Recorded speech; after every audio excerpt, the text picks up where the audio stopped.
Watch it!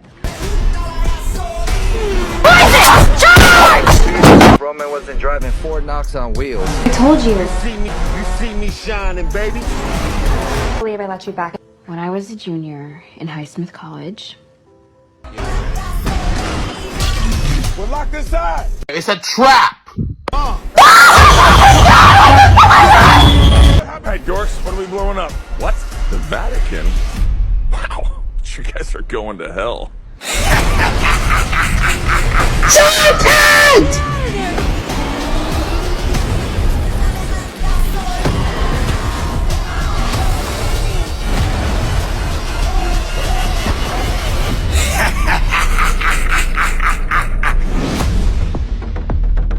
Jughead Jones! If you never would have gotten behind that wheel, I'd never be the man I am today. And now, I am the man who's going to break your family. Peace. The devil's coming.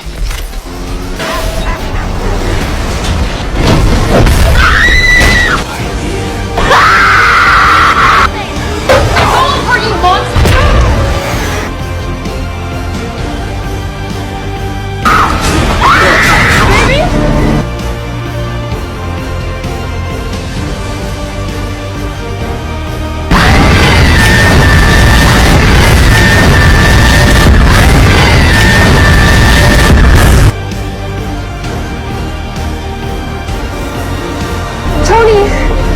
I'll never forget the day you saved me, TT. Jughead! I knew you would come for me. So how about we all just start shooting each other? It's time to end this. What do you think you're playing at? Let's dig some graves. You little life-saving Hemington waiting!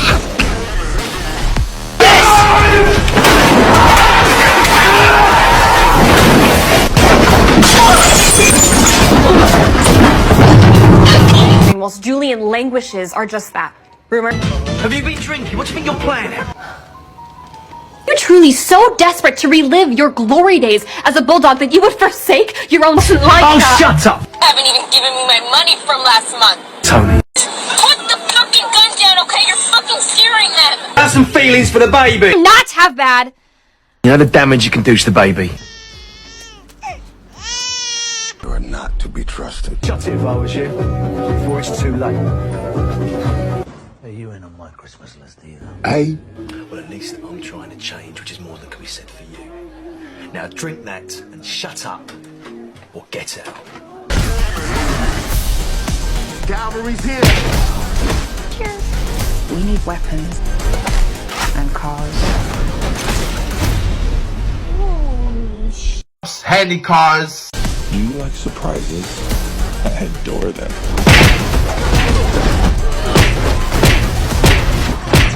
I'd stay down if I was you. Rot in hell. It's time to die! You lose. This is your last ride. Then you might want to buckle up.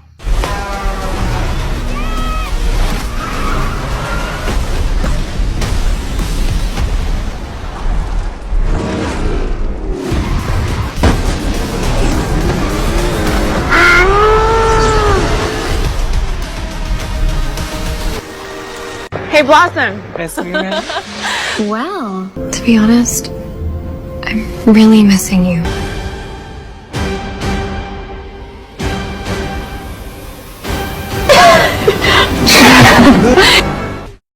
Hello and welcome back to Access Hollywood. We have the very famous family stars of Fast 10. Hello! Hi, it's great to see you. Nice to meet you. It's true. Man, it's been like this forever. So Cole, when did the movie of Fast 10 start? Well, it's easy. At the beginning of the movie, at the Pop's restaurant, Cheryl tells Jughead and Betty that her and Tony's baby is born, and it's a boy. Jughead and Betty congrats Cheryl and Tony and the baby, and they hug each other. That's good, Cole, that's good. Madeline, Vanessa, What's Cheryl and Tony's baby name? Their baby name is Dale Blossom. Let's hear more details. Go. Jughead Jones and his family are requested by the agency to steal a computer chip during its transit in Rome. Jughead Jones and his wife, Betty Jones, stay behind with his son, Archie Little A. Marcus Jones, while the rest of the team consisted of Cheryl Blossom and her wife, Tony Blossom, with their baby son, Dale Blossom. Roman Pierce, Jerry Hall, Dylan Doherty, Julia Blossom, and Tabitha Tate travels to Rome. A wounded Tamara Jacobs arrives at Jughead's home in the middle of the night and informs him and Betty that Dante Reyes, the brother of drug lord Hernan Steve Owen Reyes, has turned her crew against her and is using them to target Jughead as revenge for his brother's death and the loss of his family's fortune 10 years prior. The next morning, Dante Reyes finds out Jughead killed his brother Steve Owen Reyes in Rio de Janeiro. He decides he and Jughead should be partners.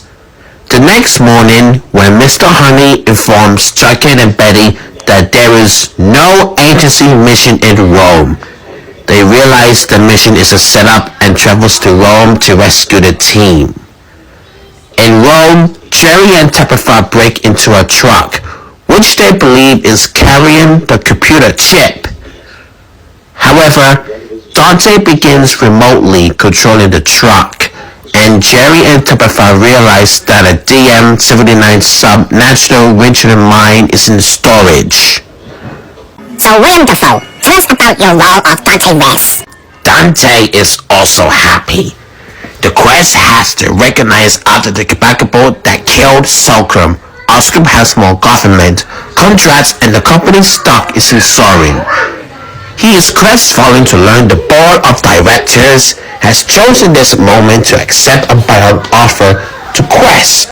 His entity manifests itself in the split personality, the driving yet confused Dante and the murderous scheming villain who will soon become known as the Green Goblin. So Madeline, tell us about the stunt. As the Goblin, he attacks Oscars annual Unity Day street fair in Rome and kills the board of directors. His attack also endangers Cheryl Blossom. Tony Blossom becomes Spider-Woman. Vanessa? Tony, Spider-Woman, fights off the Goblin and rescues her wife Cheryl Blossom when she nearly falls to her death. Cheryl Blossom finds out Tony Blossom is Spider-Woman. Dante activates the bomb and releases it into the streets. Jughead arrives and pushes it into the Tiber River, minimizing the damage, but Betty is arrested by the police. Mr. Honey, the agency's de facto leader since Deputy Doug's disappearance, believes that Jughead and his team are responsible for the bombing and begins a manhunt. In Riverdale, Jughead and Veronica's twin brother Trevor rescues Little A and Archie's wife Veronica Andrews from a squad sent by Dante to kidnap Little A, and with Veronica's approval takes Little A to a secret location in Portugal where they will await Jughead. Deputy Doug's daughter, Tess, is convinced of his team's innocence and uses the God's Eye to find Jughead in Naples, informing him that Dante is in Rio de Janeiro. There, Jughead confronts Dante and meets Isabel Simpson, the cousin of Little A's late mother, Erica Simpson. Dante gives Jughead Jones a few days to think over his offer of partnership. He wants Jughead that City will eventually turn against him, William, and they should rule it together. But Jughead never wants to. Jughead later challenged Dante to a race, along with Isabel and his ally Kevin Keller. However, Dante wins while killing Kevin and injuring Isabel. Man, William, you suck! Okay? Lily. Tess visits Betty at the black side and confidently wants her to send her to the prison's treatment center, where Betty meets Tamara.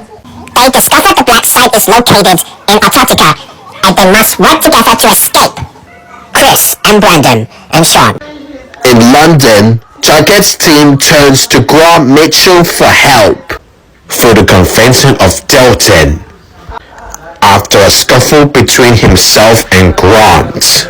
Cheryl Blossom almost get kidnapped by the farm. Tony Blossom, Spider-Woman, beats them up and rescues her wife Cheryl again. This time, Cheryl always loved Tony as Spider-Woman. She gave her a romantic look, and they fall in love and Cheryl gives Tony a deep kiss on her lips. Jughead gets caught in Rio by Mr. Honey, but they both get interpreted by Dante on the same bridge where Agent Barry Simpson killed Dante's brother. Dante stages to get an answer from Jughead Jones. Jughead Jones refuses to join with Dante Reyes, and the two fight. Tess gets shot by a sniper, and Dante steals the God's Eye from Tess. Dante threatens Jughead until he makes the mistake of threatening Isabel Simpson. Jughead rescues Isabel from the army, while Tess is taken to the hospital. Mr. Honey joins forces with Jughead to fight Dante. Good one. Dante locates little A in Portugal and kidnaps him. As Jughead is concerned by mercenaries, Trevor sacrifices himself to wipe them all out, allowing Jughead to rescue little A. Dante again corners Jughead and little A, just as Cheryl, Tony, Dale, Roman, Jerry, Dylan, Julian, and Tabitha arrive by plane to aid Jughead. Realizing too late, Jughead orders the team to turn the plane around, but Mr. Honey refused to be a double agent working with Dante, shoots down the plane. Jughead drives off the edge of the dam, but they are on to avoid another trap. But Dante has the dam ridge with explosives and arms them, intending to kill Jughead and little A. In Antarctica, Sienna Blake, who was presumed dead, emerges from a submarine to rescue Betty and Tamara. In the mid-credits scene, Agent Barry Simpson infiltrates an abandoned theater with a team of agents where he is contacted by Dante, who tells him that he will be his next target for killing his brother. Simpson replies he is not hard to find. And that's to be continued. I was trying to watch his face while he said it, so that I could see if there was a clue. Pokemon's also like a film or TV show. It's not just the cards. It is also a TV show. Copy, and never seen. Series. Copy, never What? seen. And I've not seen Coco, but it is on my list. I've only on this list seen Kiki's Delivery Service, so I'm gonna go with Kiki's Delivery Service, but I don't actually know what your real answer would be. It was Kiki's Delivery Service. Yeah. I love that. I want to live in that little town. Oh, It's so I cute. love Miyazaki films. They're literally my favorite. They're so good. I think there's something about knowing somebody beforehand and having that relationship to have chemistry on camera and on set. And we've been friends for 2 years before she came on the show. We met testing for the show, actually. And we are able to kind of make it feel more real and authentic, I think. And we can choreograph things. And if there's not a kiss there, we'll just do it because we're comfortable. And I think if it was somebody who I wasn't comfortable with, it'd be a little bit more difficult to kind of... There's no boundaries. There's no walls. We can do whatever we want. It's a safe space. And I think that's why we can bring them to life with such authenticity. And that feels like a real relationship because it is one. On a script that I wrote with my friend. It's almost done, and I'm really hoping that it'll hit, your screens in the near future. It also focused on lots of auditioning. It's just lots of self-tapes right now because it's the first time I've been a free agent in 6 years, so it's really exciting. I kind of like this point in my life of just like, not knowing what the next project is. I've had so much certainty for so long that it kind of like spices things up. And yeah, so I'm just excited for what that next thing is. And then just launching Cupshe. It's kind of my main focus right now. I mean, I don't know what I would say. Because I also look at my life, and I kind of look at it as a mirror with certain things, especially when it comes to like being shunned in a certain negative spotlight. I feel like he's going. I mean, everybody learns, man. He's young, but I feel like he's you know, people make mistakes. You know, sometimes we make continuous mistakes. Right. But you know, I feel like I can't tell him how to write his story or find his path. I would just say, just do what you came in to do. Right. That's all I can say. So we had to move one of the dates here at Madison Square Garden because of the Knicks, but everything is working out the way that it's supposed to. You know, we had 2 sold-out dates, so for New York, that is a beautiful thing. Yes, Fans come are on, great. Absolutely. come on. The two of you. Now, when they say we've got to rearrange your concert around these playoff games, do you then get tickets to the game? Since you have the night off, I'm assuming. I don't know. I think you guys' seats might have been you know, did you guys buy the floor seats, and that's the reason that I couldn't get tickets to the game? No, we were not there. We were not invited. Nah, but you would think that we would get the tickets, but no, we did not get those tickets. This character is maybe in some ways even scarier and darker. The Goblin character really believes in a world of losers and winners, and he believes that power is all that matters. And it's not an abstract thing. Philosophically, he has very little patience or interest in compassion or empathy. He thinks there's people that he believes things get done by people that are strong, and weak people, we don't really worry about them. So that's a very contemporary take on a person in power, and I think that is part of the motor behind the character. Hello and welcome to Real Works. Today's episode deals with leaving, saying goodbye to loved ones, and in some ways goodbye to a life that will never be the same again after they depart. In our first film, Broken Pieces, a veteran returns from war to find that he cannot adjust to the relationships he left back home. Fans of the franchise, I mean, like, you know, because here's the thing, you know, when it comes to the Academy, there's this kind of like idea that you have to be art house, that you have to dive deep into the, you know, the plethora of emotions that the human existence has to offer in order to really be recognized by your peers, you know, for the effort. And, you know, it kind of leaves, you know, people like Jim Cameron, Tom Cruise, or, you know, the Fast and Furious franchise on the corner there, even though it speaks to hundreds of millions of people around the world who buy tickets to see this stuff. Not everybody is formulaic, just trying to tell a story according to some manipulative psychological way to sell stuff. Well, like I said, it's been 10 movies, and it's been like, well, what could I say, my journey with KJ Apa. You know, it's been like one of these days since 2001. Me, Lily, and the rest of the cast have been working together.